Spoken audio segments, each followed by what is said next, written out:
Everyone, क्या हालचाल आप सभी लोगों के। हाउ इज द जोश। फाइनली वो दिन आ चुका है जिसका आप सभी को बेसब्री से इंतजार था।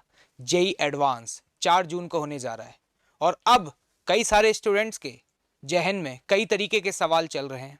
सबसे पहला सवाल कि अब आखिरी के 2 दिन में ऐसा क्या करें कि उनका जो 4 जून को एग्जाम है वो काफ़ी अच्छा जाए।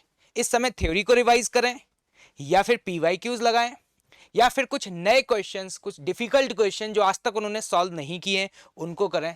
इस तरीके के कई सारे सवाल इस समय आपके जहन में चल रहे हैं और आज हम लोग यहाँ पर, मैं, एंटी सर और आपके पुनी सर यहाँ पर इसी बारे में डिटेल में डिस्कशन करने आए हैं कि आखिरी के 2 दिन में ऐसा क्या करें जिससे अभी तक आपने जो भी मेहनत करी है और आप जितना डिजर्व करते हैं आप उतना अच्छा अपने फाइनल एग्जाम में कर पाए। ये वीडियो आपके लिए बहुत खास है, आप अंत तक इस वीडियो को जरूर देखिएगा क्योंकि जैसा कि मैं हमेशा बोलता हूं कि इनकम्प्लीट इंफॉर्मेशन जो है ना वो हमेशा डेंजरस रहती है। और मैंने अपने टीचिंग कैरियर में ऐसा कई सारे स्टूडेंट्स को देखा है कि उनकी तैयारी बहुत अच्छी थी लेकिन लास्ट मोमेंट पर उन्हें समझ में नहीं आया कि क्या करें क्या ना करें और इस चक्कर में उनकी जो मेहनत थी वो बर्बाद हो गई या वो जितना अच्छा कर सकते थे, जितना वो डिजर्व करते थे, वो उतना अच्छा करके नहीं आ पाए। तो मैं यहाँ पर एकेडमिक पॉइंट्स को कवर करने जा रहा हूँ कि अभी हम क्या क्या कर सकते हैं। सबसे पहली बात कि भैया जो चैप्टर्स आपने नहीं पढ़े हैं या मैं कह सकता हूँ जिन चैप्टर्स को आपने टच नहीं किया है तो मेरी आप सभी से रिक्वेस्ट है कि अब टच भी मत करिए। कुछ नया पढ़ने की बिल्कुल भी जरूरत नहीं है। आपको पता है आप जेई एडवांस का एग्जाम देने जा रहे हैं और आज तक वहां पर किसी के 100% मार्क्स नहीं है। अबे 100% तो छोड़ो, मैं ये कहता हूं कि अगर आपके 70% मार्क्स आ गए ना तो आपकी ऑल इंडिया रैंक टॉप आ जाएगी। समझ रहे हो। तो पहली बात तो कंप्लीट सिलेबस करना अभी इंपॉर्टेंट नहीं है। हमें जो आता है उसमें हमें कॉन्फिडेंट रहना है।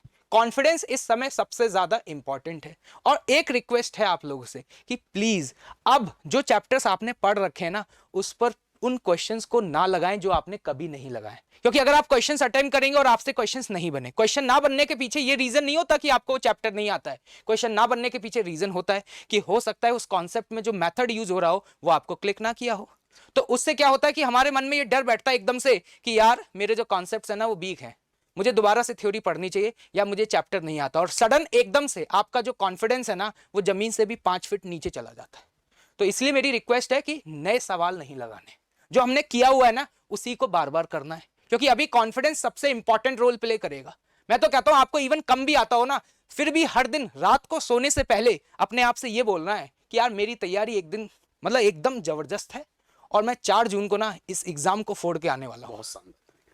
ठीक है, तो ये कॉन्फिडेंस कब आएगा? जब आप उन्हीं सवालों को लगाओगे जो आपने पहले कर रखे हैं।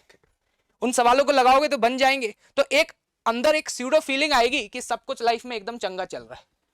तो ये बात तुम्हें समझ में आ चुकी होगी। कोई भी नई चीज बिल्कुल भी ट्राई नहीं करनी है।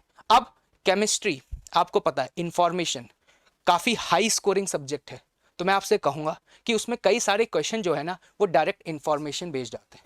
तो फटाफट लास्ट के मोमेंट पर आप ऐसे एक्सेप्शंस या मैं कह सकता हूं ऐसी चीजें जो आपके लिए बहुत इंपॉर्टेंट है प्लीज उसको एक बार जरूर रिवाइज कर लीजिएगा। अगर आपने शॉर्ट नोट्स बनाए तो एक बार आप फटाफट से उन शॉर्ट नोट्स को देख सकते हैं। इससे क्या होगा कि आप शॉर्ट नोट्स को एक बार देख लेंगे तो आपके लगभग सारे कॉन्सेप्ट जो हैं वो इंटायरली एक बार में कवर हो जाएंगे।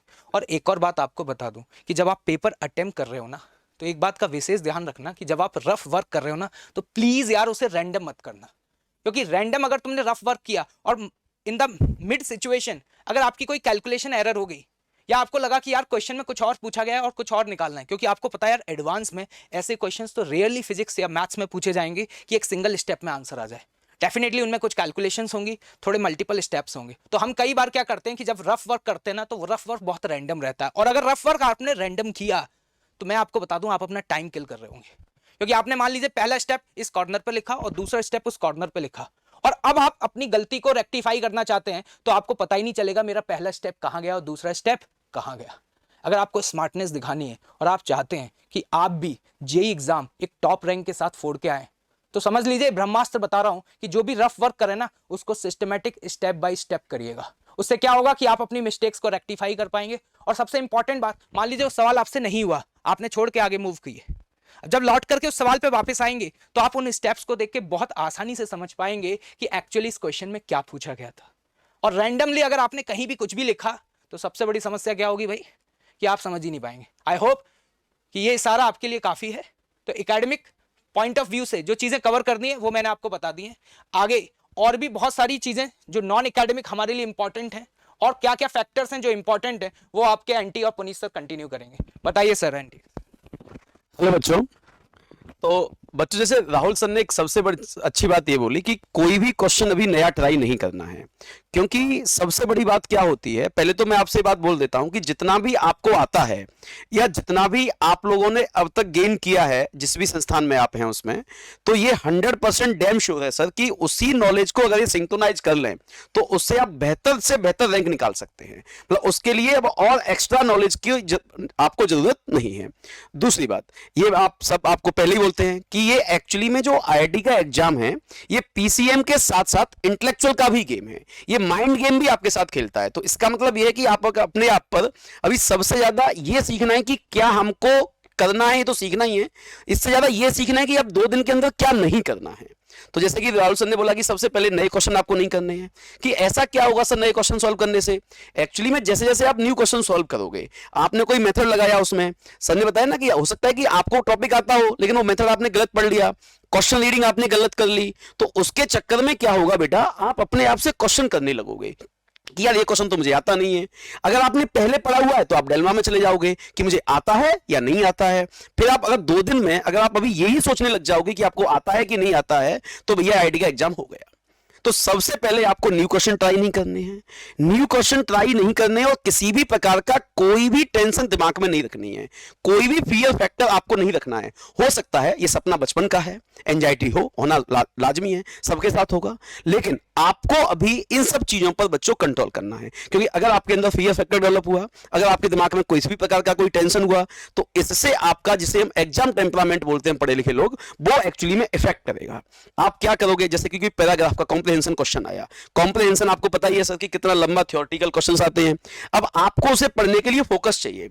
अब आपने उसको पढ़ा लेकिन आपका अगर फोकस नहीं है तो होगा क्या कि आप उसकी लिखी हुई इंफॉर्मेशन वन टाइम रीडिंग में आपको समझ में ही नहीं आएगी। तो जो इंफॉर्मेशन बाकी लोग वन टाइम रीडिंग में कर रहे हैं वो आपको 2 बार पढ़ना पड़ जाएगा। तो एक्चुअली में आपका टाइम तो ऐसे ही किल हो गया कि नहीं हो गया। और ये सब होता सिर्फ इसलिए है कि आपके अंदर कहीं ना कहीं फियर फैक्टर डेवलप होता है। फियर फैक्टर से आदमी एक्चुअली गलत टाइम पे गलत डिसीजन लेने लगता है, उससे फ्रस्ट्रेशन, एंजाइटी, इस टाइप की प्रॉब्लम होती है। तो सबसे पहले आप ये मान लीजिए कि भैया मेरे को जितना आता है उतना आईआईटी जेईई के लिए मोर देन सफिशिएंट है।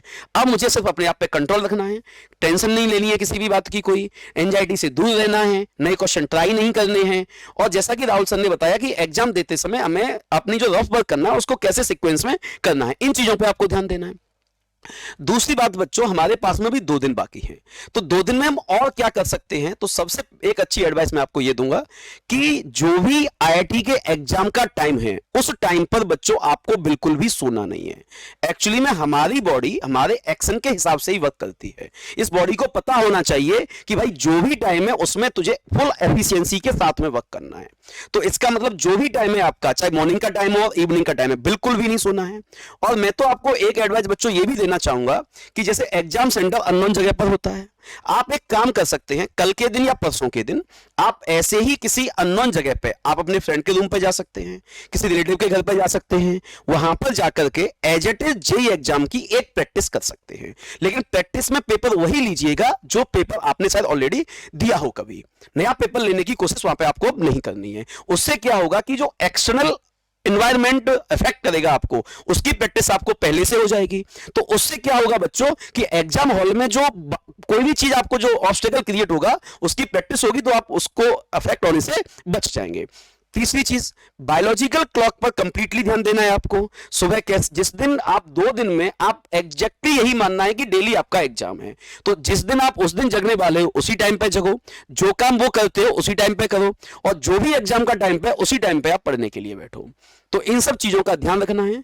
एग्जाम टेम्परामेंट को लूज नहीं करना है किसी भी कंडीशन में। एग्जाम टेम्परामेंट अगर लूज नहीं होगा बच्चों, तो जो क्वेश्चन आप वन टाइम रीडिंग करने में, मतलब वन टाइम रीडिंग से ही अगर आप पढ़ लोगे, उसकी इंफॉर्मेशन गेन कर लोगे, तो हो सकता है उसको क्वेश्चन को सॉल्व करने में आपको कम से कम टाइम लगे। और ये हम जो सब लोग बता ही रहे हैं आपको कि जो भी आपने पढ़ा है अभी जेईई के लिए मोर देन सफिशिएंट है। तो बायोलॉजिकल क्लॉक, एक एग्जाम की प्रैक्टिस करनी है आपको कल या परसों में कहीं पे जाकर के, और किसी भी प्रकार की कोई टेंशन नहीं लेनी है, इससे बचना है। इन्हीं सब बातों का बच्चों ध्यान रखना है। बाकी आगे की इंफॉर्मेशन पुनीत सर देंगे आपको।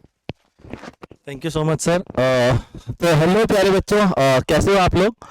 मोस्टली तो पॉइंट्स राहुल सर और एनटी सर कवर कर ही चुके हैं, एकेडमिक और नॉन एकेडमिक। बस मेरा आप लोगों से कुछ पॉइंट्स को लेकर कहना है कि यार इन पॉइंट्स का स्पेसिफिकली जोर लगाकर ध्यान देना है। वो ये लास्ट मोमेंट पर भैया, जैसा बोला गया है, नए क्वेश्चंस बिल्कुल प्रैक्टिस नहीं करने हैं और अपनी बॉडी को ज्यादा इफेक्टिवली हार्म नहीं करना है। देखो होता क्या, लास्ट के मोमेंट पर हमें ऐसा लगता है चलो हमने लगाए हुए क्वेश्चंस भी लगाते हैं, लेकिन हम लगाए हुए क्वेश्चंस भी अपनी बॉडी को ऐसे हार्म देकर करते हैं कि हम लगातार 10-10 12-12 घंटे पढ़ाई कर रहे हैं। तो लास्ट मोमेंट पर अपनी बॉडी का फैटिग नहीं करना है, क्योंकि लास्ट मोमेंट पर अगर आपकी बॉडी में से कोई भी प्रॉब्लम हो गई, सर दर्द होने लग गया, बॉडी में कोई भी XYZ आपकी हेल्थ का इश्यू आया, तो वो सीधा हार्म करेगा आपके पेपर को।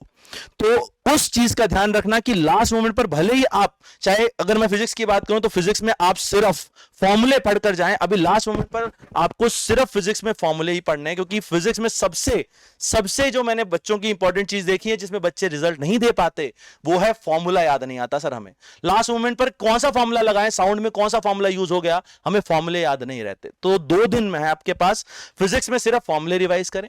केमिस्ट्री में आप जो जैसा करते हैं, आपने शॉर्ट नोट्स हैं या एनसीईआरटी है, एनसीईआरटी पढ़ें, लेकिन फैटीग के कंडीशन में मत चले जाइएगा। मतलब अपन 12-12 घंटे 15-15 घंटे पढ़ाई कर रहे हैं, वो नहीं करना है।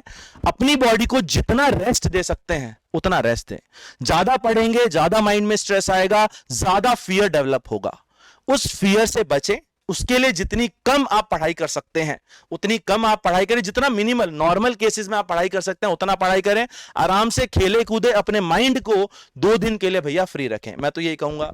दूसरा, एग्जाम के लिए कोई नई टेक्निक मत अपनाइएगा। अगर आप फॉर एग्जांपल किसी भी मेंटोर को फॉलो करते हैं और उस मेंटोर ने यह कहा है कि भैया तू अपना ऑर्डर चेंज कर, पहले ये करना चाहिए, वो नहीं करना चाहिए, इस तरीके से मेरा पैटर्न रहना चाहिए, तो वो नया पैटर्न मत अपनाना।